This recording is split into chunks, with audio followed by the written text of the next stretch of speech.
Hola gurises, ¿cómo están? Bienvenidos a un nuevo video en el cual voy a tratar de dar respuesta a la pregunta que seguramente se hacen mientras forman parte de un conjunto de actividades realizadas por los grupos que participan en el gobierno. Y se preguntan, ¿qué es la política? ¿Cuáles son las características de la política? ¿Para qué sirve? ¿Cuáles son los sistemas políticos? ¿Cuáles son las ideologías políticas? ¿Y qué es el poder político? Así que comencemos por el principio. La política es el conjunto de actividades realizadas por los grupos que participan en el gobierno o que intervienen en las relaciones de poder dentro de una sociedad. En particular, abarca las decisiones, medidas y discusiones que conciernen a la organización de una sociedad o un Estado. Sin embargo, el término política es muy amplio y puede aplicarse tanto a los asuntos internos de los estados, gobiernos y naciones, como a las relaciones internacionales. Incluso, a veces, se refiere a las dinámicas de poder de otras instituciones que no son públicas, como es el caso de las políticas de una empresa. Asimismo, muchos autores definen la política como el ejercicio del poder, ya que constituye un modo de mediar entre intereses diversos dentro de una sociedad. Existen distintas disciplinas que se dedican al estudio de diferentes aspectos de la política, entre ellas las ciencias políticas, la filosofía política y la economía política. En este sentido es importante distinguir entre las personas que ejercen la política, que serían los funcionarios públicos, y quienes se encargan de su estudio, es decir, los politólogos. Si bien estos últimos a veces participan en ámbitos de deliberación, decisión o administración del Estado. En cuanto a la etimología de política, la palabra política proviene del griego politiké, que hace referencia a los asuntos de los ciudadanos, asuntos de la ciudad o asuntos públicos, pues el vocablo polis se traduce como ciudad o ciudad-estado. En el siglo V a.C., Aristóteles popularizó el término a través de su obra Política. Ahora hablemos de algunos puntos clave. ¿Qué es la política? La política es el conjunto de actividades del gobierno y relaciones de poder que llevan a la toma de decisiones sobre la sociedad y el Estado. ¿Cuáles son los tipos de sistemas? Pueden ser democráticos, con división de poderes y participación ciudadana, o autoritarios, con concentración del poder y limitación de las libertades. ¿Cómo funciona? En la democracia, la política se basa en la existencia de partidos y la delegación del poder de la ciudadanía a través de representantes electos. ¿Para qué sirve? Para resolver conflictos, promover el bien común y dar voz a distintas opiniones dentro de una sociedad. ¿Cómo se estudia? A través de la disciplina que estudia la política, que recibe el nombre de ciencias políticas o politología. Ahora pasemos a hablar de cuáles son las características de la política.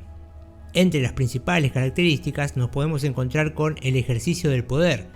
La política es tanto una forma de ejercer el poder como un método para conservarlo o conquistarlo, con el objetivo de tomar decisiones sobre la organización de la sociedad.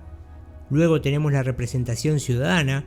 En los regímenes democráticos, la política es ejercida por representantes que eligen los ciudadanos y que generalmente pertenecen a partidos políticos.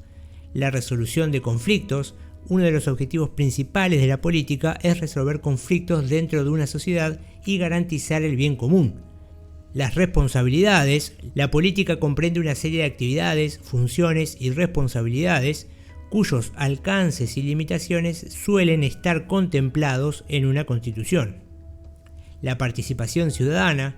En los regímenes democráticos se suele permitir la libertad de prensa y la participación ciudadana para dar voz a distintas opiniones. Luego tenemos los ámbitos de aplicación. La política se implementa tanto a nivel estatal, es decir, nacional, provincial y municipal, como internacional, entre estados u organismos de distintos países. Y también pueden involucrar a organizaciones no gubernamentales y movimientos sociales.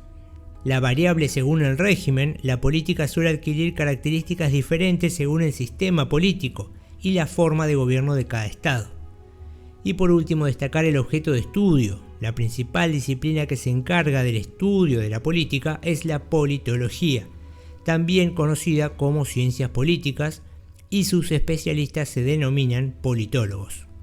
Ahora pasemos a contestar a la pregunta de ¿para qué sirve la política? La política es un aspecto importante de la vida en sociedad.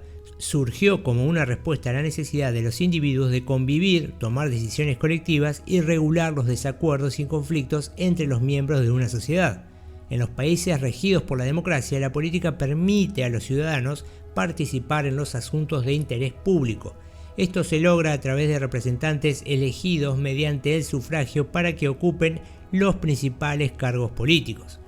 Entre las funciones más relevantes de la política en los países democráticos se cuentan la gestión de los asuntos que atañen a la vida de la comunidad, la resolución de los conflictos internos, la representación de distintas opiniones, ya sean mayoritarias y minoritarias, la protección de derechos y libertades individuales y la defensa y representación del país en el mundo. Ahora pasemos a hablar de los sistemas políticos. Un sistema político es un conjunto de instituciones, leyes y procedimientos que organizan el ejercicio del poder en un Estado. En los países contemporáneos suele incluir la participación de diferentes partidos políticos que se presentan a elecciones para cargos ejecutivos y legislativos, y de este modo intervienen en la formación del gobierno. Los sistemas políticos se clasifican de acuerdo con distintos criterios, según la relación que se establece entre los tres poderes del Estado: el poder ejecutivo, el poder legislativo y el poder judicial, y el grado de libertad y participación ciudadana permitido. Se pueden identificar dos grandes grupos: los sistemas autoritarios, es decir, los que se caracterizan por el abuso de poder y la supresión de las libertades individuales, como la libertad de expresión, la libertad de asociación y la libertad de participación política. En estos regímenes, la actividad política está concentrada en un partido único o en un líder que se perpetúa en el poder, sin someterse a ningún mecanismo de control institucional. Algunos ejemplos de sistemas políticos autoritarios son la tiranía, la dictadura, la autocracia y la oligarquía. Y luego tenemos los sistemas democráticos, que se caracterizan por la división de poderes, el respeto al Estado de Derecho, la participación ciudadana mediante mecanismos como el sufragio y la existencia de múltiples partidos políticos. En estos regímenes el poder es ejercido por representantes elegidos por la ciudadanía en elecciones libres y periódicas. Algunos ejemplos de sistemas políticos democráticos son la república, la monarquía parlamentaria y la monarquía constitucional. Ahora pasemos a hablar de las ideologías políticas. La ideología política es un conjunto de ideas y doctrinas que caracterizan a un partido o un movimiento político. En el discurso contemporáneo suelen agruparse en dos grandes corrientes principales: las ideologías de izquierda, que se orientan hacia la búsqueda de la igualdad social, la justicia redistributiva y el papel central del Estado en la economía, por ejemplo el socialismo y el comunismo, y las ideologías de derecha, que se orientan hacia la defensa de la propiedad privada, el libre mercado y la responsabilidad individual, por ejemplo el liberalismo y el conservadurismo. Y por último pasemos a hablar del poder político. El poder político es la capacidad de liderar o influir a otro dentro de una sociedad, así como de tomar decisiones que afectan a la vida pública. Lo ejercen los gobernantes, los representantes de la ciudadanía y los funcionarios que ocupan cargos en el Estado. En un sistema democrático, el poder es delegado por el pueblo a sus representantes para que gobiernen o legislen en beneficio del bien común. Para eso deben respetar las funciones asignadas para cada cargo público, defender los derechos y las libertades de los ciudadanos y cumplir con sus obligaciones. El abuso de poder político ocurre cuando quienes lo ejercen se extralimitan en sus funciones y asumen atribuciones que no le corresponden o que corresponden a otros poderes del Estado. Esto es característico de los regímenes autoritarios, que no respetan la voluntad popular y tienden a concentrar el poder político en el partido gobernante o en el líder. Bien, hasta acá el video de hoy, espero que les haya parecido interesante o les haya sido de utilidad. Si es así, los invito a que le den me gusta al video, a que se suscriban al canal y, como ya saben, hasta otro dato de color.